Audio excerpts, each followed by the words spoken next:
What if our pain was meant to be for us and not against us? What if by running toward our pain instead of away from it, it actually made us better and not bitter? And what if our hidden pain and suffering was actually our unique power?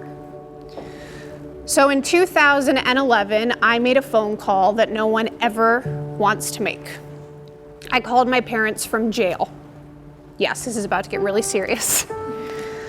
My dad answered the phone, and what resonates with me most to this day isn't the disappointment in his voice, but the fear.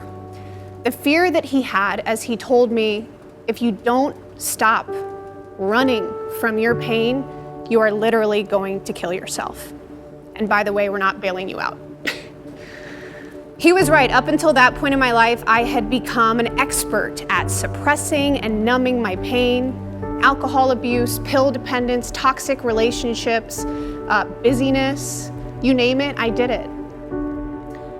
Now, my therapist would probably tell you that adversity has spanned my entire lifetime, from the day that I was born and placed into foster care, to losing my brother in a car accident at the age of 15, up until 2009, when I was brutally raped and beaten by a stranger who helped me change my flat tire. Now, 2 years after a grueling trial process, he was sentenced to 60 years behind bars. But what people didn't know is that during that 2-year period, the media over-publicized my case, and they portrayed me in a way that was false. They talked about how brave, how strong, and how poised I was, and so I felt like I had to live up to that public persona. But behind that mask of perfection and below the surface, I was suffering. And my pain was just festering, and it was waiting to implode. It was in that 6x8 jail cell in a bright orange jumpsuit that I came face to face with my pain for the first time. There was nothing between us.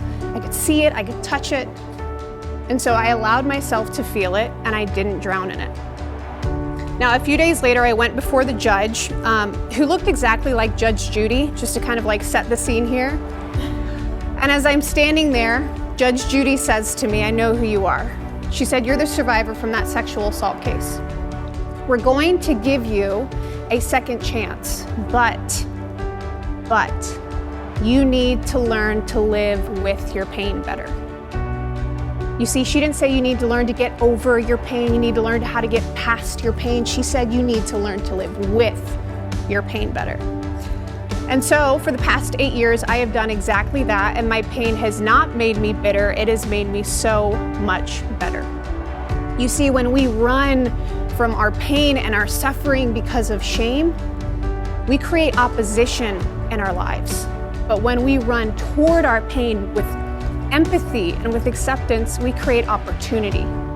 Opportunity to repurpose our pain, opportunity for a second chance, an opportunity for what I like to refer to as create in our mess.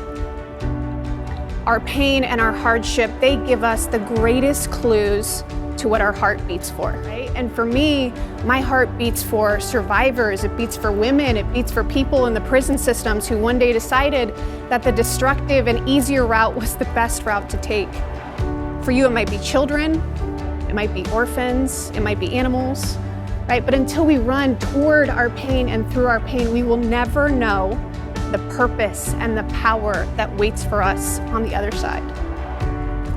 When I think about people in this world who have enormous purpose, I think about Nobel Prize winners.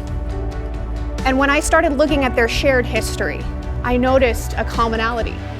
So many of them found their greatest purpose rooted in their deepest sufferings. Nelson Mandela, Malala Yousafzai, Tarana Burke. There are Holocaust survivors, prisoners of war. All of these people not only ran toward their pain, but they allowed their pain to transform them.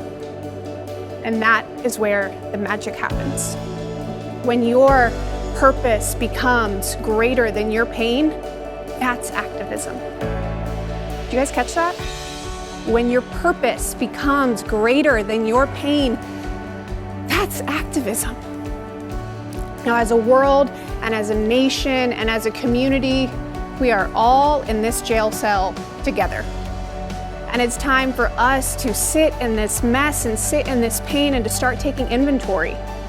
Racism, sexism, transphobia, homophobia, degradation, systematic oppression. And we can ask ourselves, how can this pain make us better?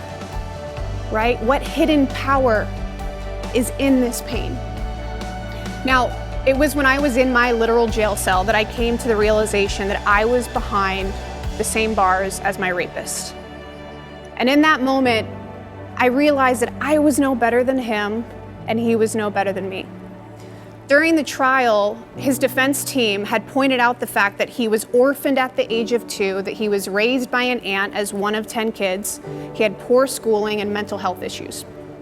You see, he and I had both been dealt a bad hand of hardship, but we were also offered the same choice, to allow our pain to make us bitter or to allow our pain to make us better.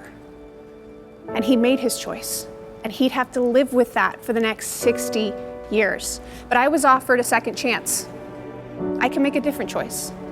So I had to decide for myself, did I want to live in those bars of bitterness for the rest of my life? Or did I want to allow my pain to become my power? Nelson Mandela was quoted by saying, as I walked towards the doors to my freedom, and as I turned around, I knew that if I did not leave the bitterness and the anger and the hatred behind, that I would still be in that prison cell. And so I ask you all today, with your pain and your suffering, what path will you choose?